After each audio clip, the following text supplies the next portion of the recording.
Hey now, welcome to Freedom Sufferer Cards video number 124. Sit down!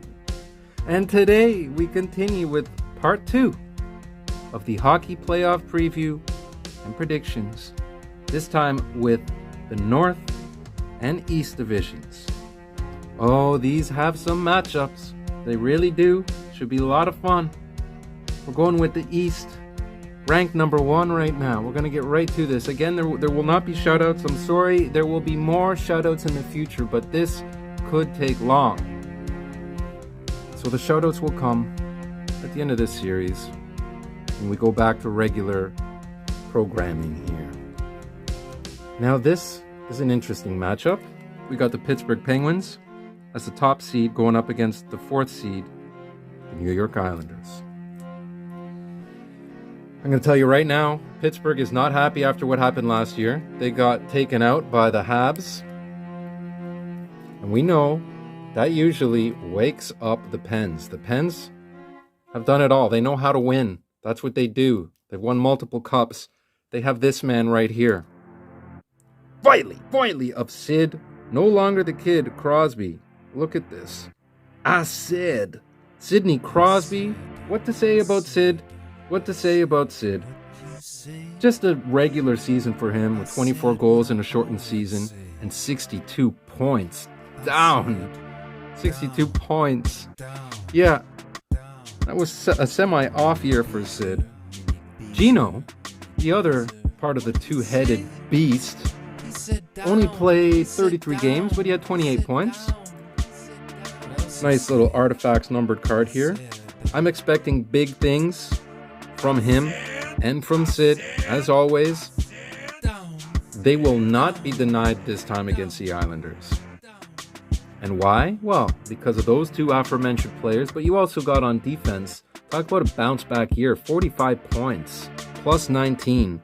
Chris Letang. Sid. Chris Letang. Man, that's a way to come back. Super legitimate player as well. We got Jiggity Jake Gensel, who chipped in with 23 goals. Got some weapons here. Kasperi Kapanen came over from the Leafs. He's a bit of a decent playoff performer, actually. He's got lots of speed. He kills penalties. We'll see what he could do in the playoffs for them. Their goalies are Tristan Jarry and Casey DeSmith. So we'll see how that duo works. But you would think that's not so strong, but compared to what the Islanders have, I beg to differ. And this man right here, Teddy Hockey, Teddy Bluger. You never know what you're going to get unless you have a player like this where you know exactly what you're going to get. Grit. And the guy doesn't quit. Just no quit in his game. He also chipped in with 22 points. He's a plus 10. Very reliable. Same kind of thing as Nico Sturm. Expect him to get a big goal or two in the playoffs. Pittsburgh's going to take this. 5, I'm saying. Maybe 6, but I don't know. But what can the Islanders do to counter that? Well, you got Matthew Barzal, shown here with Anthony Beauvillier, his teammate, on Team Canada and with the Islanders. Barzal had 45 points. Pretty solid. Also, a magician with that puck. Beauvillier had 28 points, plus 10. Good player. Excellent player, actually. You got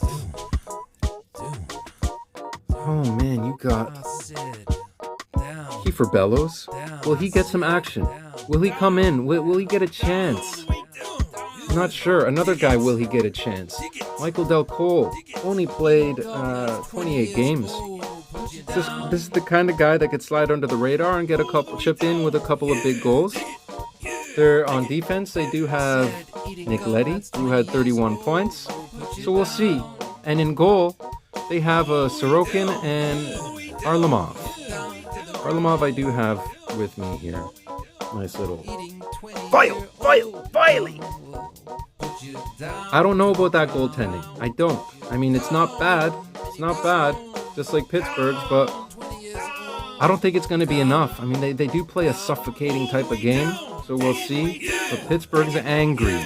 They will not forget what the Habs did to them last year.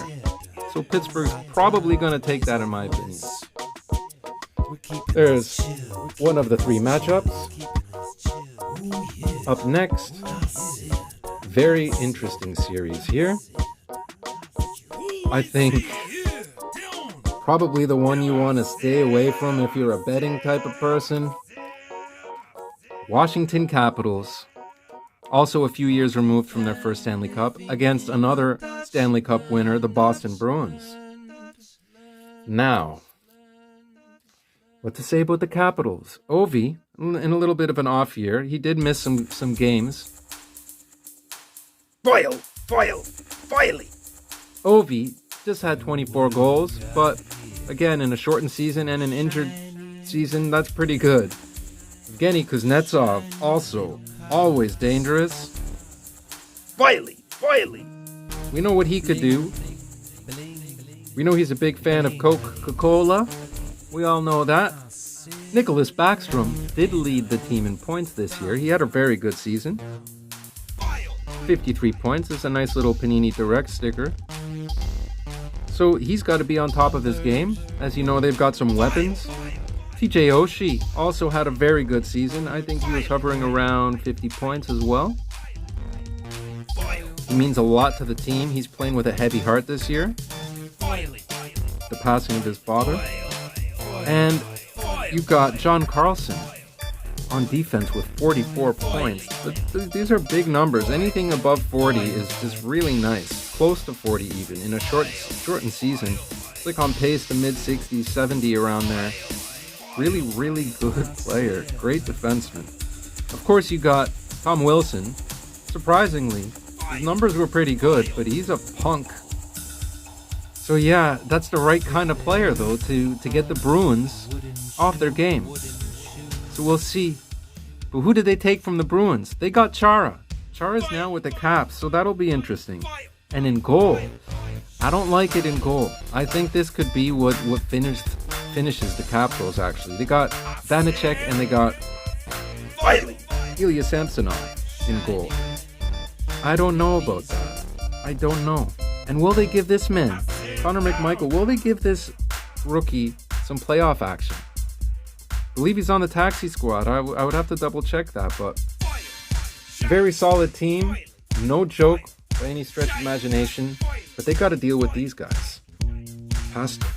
David Pastrnak, Boston, 48 points. That's a great year. I mean, just last year he was hounding Matthews for the Maurice Rocket Richard, and I believe he won it in a shortened season, or was that Ovi? Don't remember. They were all up there, all three of those. This year, Matthews with 40 goals has almost as many points as Pastrnak has. So, Patrice Bergeron, excellent two-way player. Selke, master. This guy, again, could do it all. Also 48 points. Actually, Pastrnak and Bergeron with 48 points did not lead the team, though. Who did? Who do you think? The Rat. Brad Marchand had a solid year. 69 points, 29 goals. Man, what a year. And we know what he could do. He gets under the skin of the opposition. He draws penalties, sometimes gets penalties. He's a tough dude to play against. Not fun at all. Charlie McAvoy on D picked it up. He had plus 22. So he's solid on his own end. And you needed that when you lost Chara. How's Chara going to do against his old team? Very interesting storyline going on there. But in goal, this is where it gets interesting. Tuukka Rask, plenty of hardware there. We know what Tuukka could do. Some Boston fans have problems with him, but the most of the league knows he's very reliable. The backup, by all accounts, is normally Halak, who is very serviceable, great goalie. But from what I've been hearing, they're giving the backup position to Swayman because he's had a nice little run in 10 games, 7 wins and 3 losses. That'll be interesting. But the Bruins also picked up Taylor Hall. So that should be interesting. Taylor Hall wants some playoff success. He really needs it too. He's looked at as a kind of dude that just can't take the team over the top. But he's looked excellent with the Bruins. I'm saying Boston Bruins takes this series in 7. It's going to be hard fought. Very hard fought battle there. I will love to watch it though. I hope they beat the crap out of each other and they're all walking wounded soldiers. Now, our second last matchup preview. We have ourselves the Canadian Division, the North Division.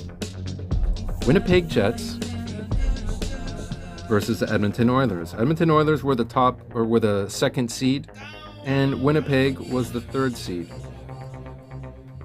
Now, what to expect in this series? Well, I could tell you one thing. The Winnipeg Jets are a deeper team than the Edmonton Oilers. Might upset some of you Oiler fans, brother included, but they really are. They're a deep team. Blake Wheeler and his leadership will be counted upon. We got Nikolai Ehlers. Leaf fans know what he could do. Quick, dangerous, beautiful peachy platinum there. We got Mark Scheifele. Again, deep talent. All kinds of talent going on here. Their acquisition of Pierre-Luc Dubois has fit in very nicely and very hard to play against. He'll be trying to shut down Draisaitl and McDavid. Good luck there. And in goal, Doug Soitar. We got Connor Hellebuck. Pass the buck. Their goaltending clearly is far better than the Oilers. I mean, I like Mike Smith. I don't like Koskinen. Dude lets in some brutal goals. Feel bad for him as a former goalie myself by saying that, but one of their tough defensemen, bit dirty in my eyes, Neil Pionk, he's going to have to be trying to get under the skin of McDavid and Draisaitl as well. He had 32 points. That's a pretty good season. Now the Oilers, it is no secret that the Oilers have two of the best players, one player clearly the best in the league, but two of the top players in the league. The German, Leon Draisaitl. Looks a little bit like my buddy Santa Claus, Bumba Claus, there in that picture. Possibly even came from him. Leon Draisaitl, very nice card, canvas card. All he does is just be in the top of the league in points year after year after year. Now this year, he wasn't close because Connor McDavid, what is it, 102, 104 points he finished with? I believe second place was like 30 points away. Man, Connor McDavid, the best player. I don't want to hear the hate on him. Yeah, I'm a Leaf fan, but I could admit Connor McDavid is the best. It's not even close. 30 points away, over 100 points in a shortened season. Give me a break. Just give me a break. That's ridiculous. Tyson Barrie on defense. Laughingstock in Toronto, was always solid in Colorado, and he seems to have picked that back up with the Oilers with 46 points as a defenseman. Come on now. Really good year, Tyson Barrie. Happy to see that. Ethan Bear. Talk about a shutdown defenseman. This guy will be very crucial in having to slow down that deep Jets team. Nice future watch here. Ethan Bear, part of the Indigenous community as well. And this man, Ryan Nugent-Hopkins. With all the attention centered on Draisaitl and McDavid, it's up to Ryan Nugent-Hopkins to find some holes and make a difference. And I think he will. Mike Smith in net, as I mentioned. Really like that guy. But this player is just like Nico Sturm, I'm telling you, and Teddy Bluger. He's going to get a big goal when you least expect it. My man, Jujhar Khaira, Furhan. This dude will get a couple of goals. Not many more, but his goals will be important. Keep an eye out for a timely goal from Jujhar Khaira. Edmonton Oilers are going to win this series. Even though Winnipeg's got the goaltending, even though the Jets are deeper, they're going to win this series, I'm telling you. The Oilers won't forget what happened last year against the Hawks. They're bringing it. They have no choice. Just like the Leafs. They can't just be one and done again. They need to make some moves. And by moves, I mean move ahead into the next round. and face the winner of these guys. The last series getting a preview. Le Habitant versus the Toronto Maple Leafs. Beautiful game-used patches from Daryl Sittler and Guy Lafleur. Love this card. Number to 99. Number to Wayne. Now, the last time, anytime these teams play each other in the playoffs, here's a little interesting factoid I read the other day. Whoever wins that series has always gone on to win the Stanley Cup. So if the Habs pull off the upset, might as well plan the parade at that point, because that's the statistics will tell you they're going to win. And they will be another Canadian team, the second time that a Canadian team has won since 93, and they were the ones who did it in 93 as well. So, but is that going to happen? That is the question. I am a Leaf fan, but I know the way they could beat the Leafs, the high-octane, high-powered Leafs, there are not many teams, if any, that is as deep as the Toronto Maple Leafs. This isn't a biased opinion. Look at the statistics. It is what it is. The Leafs fill the net, and they're doing this with a horrible power play. Will the power play come up or wake up in the playoffs? We shall see. But for the Habs, it's all about this man, Carey Price. This is the reason why they beat the Pens and why they could beat the Leafs and why they could beat any team in the league. And this man, nice little autographed Shea Weber. This dude scares me. He's punishing. His shot scares me. His body size and his checking scares me. And his reliable play scares me. It is not a good matchup for the Leafs if he's healthy. If Price, big ifs going on there. If Price plays like Price, it's going to be very hard. Nick Suzuki, how will he play this time around? He had a very nice playoffs. Looking forward to seeing what he could do. Not too forward because they're playing my boys. Thomas Tatar, another guy that just very reliable player for the Habitant, Le Habitant. They also got Toffoli with 44 points. He had 28 goals. But how will this man do? Pulled this pre-rookie recently in the KHL loose packs. Alexander Romanov. Said. Excellent first pass. Really good defenseman. But Joel Edmondson had a plus 28 on defense as well. So their defense is looking pretty good. Petrie on defense chipped in with 42 points. But Toffoli led their team with 44 points. That means to me that their offense is pretty hard to come by. And how will their additions of Corey Perry and Eric Stahl, yes, he's in a Canes jersey at this time, doesn't matter, yeah. How will they help the Habs with their experience? Both of them have won cups. We'll see what they could do. The Leafs, on the other hand, added Wayne Simmons and Joe Thornton. Legitimate players. They know how to play the game. They're also looking for a Stanley Cup, though. Whereas Perry and Stahl have won the cup. They know what it takes. We got Mitch Marner. Beautiful. Foily. What did he do? Not too much. 67 points. Sit down. That's what he did. And that's what he could do and what he does every year. And has nothing to do with who he plays with.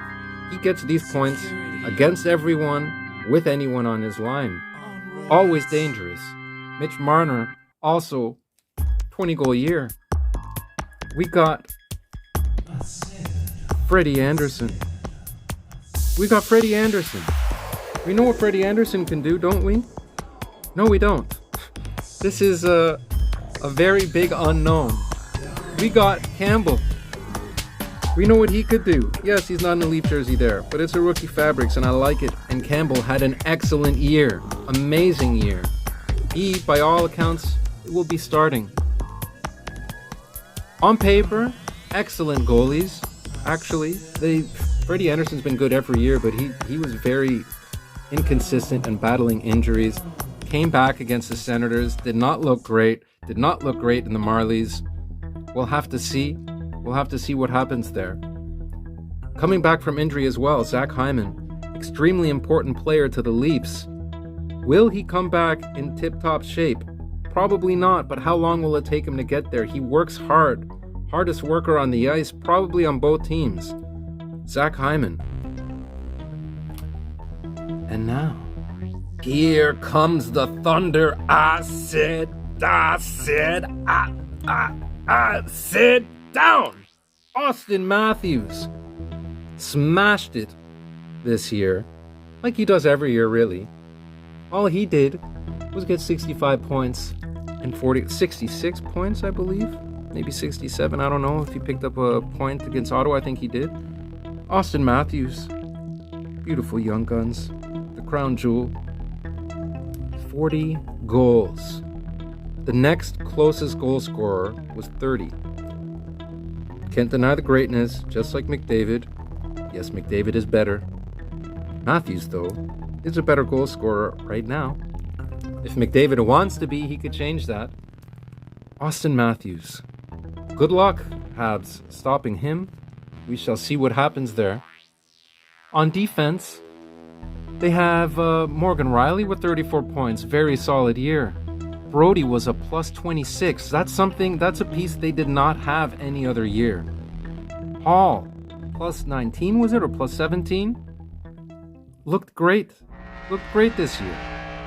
So their defense, and of course you got Bogosian, will he be ready? They're a tough team now. They're a very different team and the deepest team they've had since I've watched them.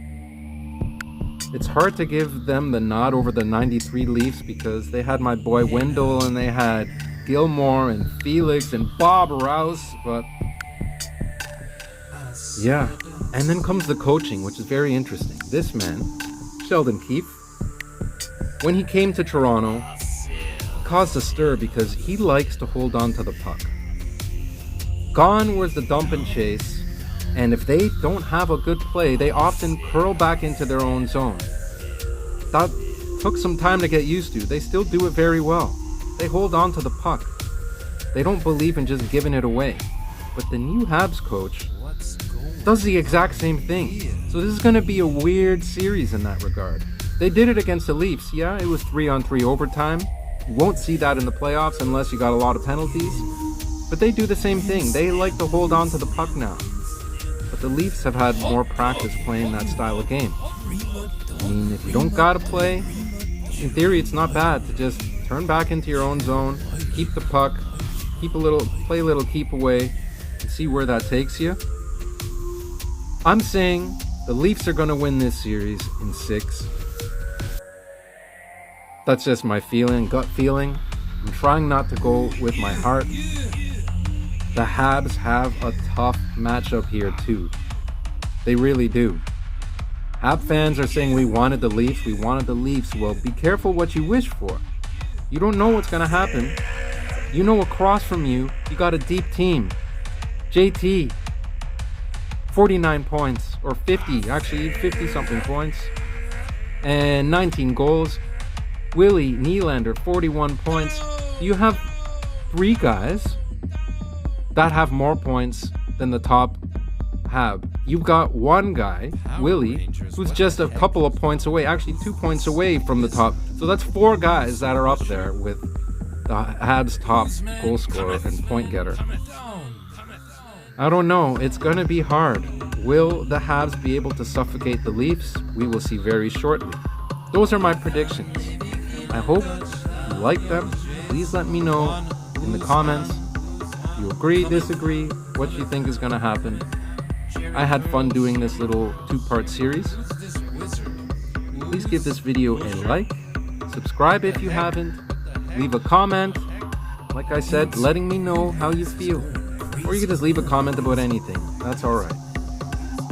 And I'll see you guys soon. Real soon. Mini Beezer.